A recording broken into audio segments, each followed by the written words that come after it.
নাকি? এলাকার মানুষ কেন ডাকবেন? দেখুন, আমি আমার আল্লাহ রাসূলকে খুব ভয় পাই, আর কাউকে ভয় পাই না, কিন্তু সম্মান নষ্টের ভয় আছে আমার। আমাকে যেতে দিন। আরে কি হয়েছে হুজুর? আপনাকে এরকম দেখাচ্ছে কেন? আর আপনি কোথায় যাচ্ছেন? কি হয়েছে? আপনি এতক্ষণ কোথায় ছিলেন? আমাকে যেতে দিন, আমি চলে যাব। আরে শান্ত হন, আপনি আসুন, বসুন। কি সমস্যা কি হুজুর? আপনি কি আমাকে দাওয়াত দিয়ে আমার সম্মান নষ্ট করতে চেয়েছেন? কি হয়েছে আপনি আমাকে বলুন, আমি তো কিছুই বুঝতে পারছি না। আমি আপনার বাসায় আসা মাত্রই আপনার বোন আমাকে জোর করে ধরে তার রুমে নিয়ে চলে গিয়েছিল, আমার সম্মান নষ্ট করতে চেয়েছে। আপনি আমাকে দাওয়াত করে এই কাজটা ভালো করেননি, খুবই খারাপ কাজ করেছেন। সামিয়া, এদিকে আয়। কি হয়েছে ভাইয়া? তুই ইমাম সাহেবের সাথে কি করেছিস? ভাইয়া তেমন কিছু না, একটু দুষ্টামি করেছি। কে?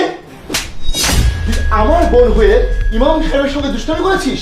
তুই ইমাম সাহেবের সাথে এমন কাজ কেন করলি? কিভাবে করলি? ভাইয়া আমাকে সব ছোট ভাইয়া করতে বলেছিল। কি? এই, তোর লজ্জা করো না একজন মসজিদের ইমাম সাহেবের সাথে এরকম নোংরামি করতে? নিজের বোনকে দিয়ে এরকম নোংরামি কেন করেছিস? আরে তুই একটা মেয়ে হয়ে মসজিদের ইমাম সাহেবের সাথে এরকম আচরণ কেন করেছিস? ভাইয়া শিখিয়ে দিয়েছে। এই, ও তোকে শিখিয়ে দিলেই তুই যা ইচ্ছা তাই করবি? আমার তো ভাবতেই লজ্জা লাগছে যে তোরা আমার ভাই বোন হয়ে সম্মানিত ইমাম সাহেবের সাথে এরকম একটা কাজ করেছিস। এতদিন ধরে এত পরিশ্রম করে এত কষ্ট করে, তাহলে কি তোদেরকে আমি অমানুষ বানিয়েছি?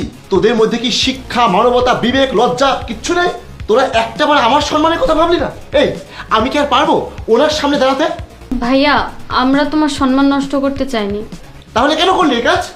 ভাইয়া, আমরা ইমাম সাহেবের ইমানের পরীক্ষা নিচ্ছিলাম, দেখতে চেয়েছিলাম তিনি কতটা ভালো মানুষ, তার চরিত্র কেমন। কারণ ওই ইমাম সাহেবকে আমরা খুব পছন্দ করি, আমাদের বোনের বিয়ে দিতে চাই ওনার সাথে। তুই সব কি বলছিস? হ্যাঁ ভাইয়া, সামিয়া ইমাম সাহেবকে পছন্দ করে, তাই ওনাকে একটু যাচাই করছিলাম। আর আমি জানি উনি খুবই ভালো চরিত্রের একজন মানুষ। ইমাম সাহেব, আমার এই নাদান ভাই বোনের এই আচরণের জন্য আমি আপনার কাছে আন্তরিকভাবে দুঃখিত, লজ্জিত। আমি আপনার কাছে ক্ষমা প্রার্থী, আপনি ওদেরকে ক্ষমা করে দিন।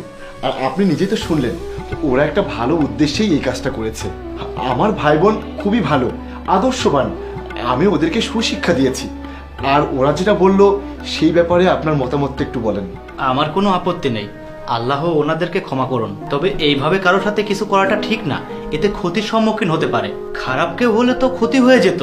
আর ভাইয়া, আমার কোনো আপত্তি নেই আপনার বোনকে বিয়ে করতে, কারণ আমি জানি এবং লোকমুখে শুনেছি আপনারা অনেক ভালো, আপনাদের পরিবারের সম্মান আছে। এখানে এসে প্রথমে খারাপ ভাবলেও পরে সবকিছু শোনার পরে আমি আর আপত্তি করব না। আলহামদুলিল্লাহ, আমি বিয়ের ব্যবস্থা করছি।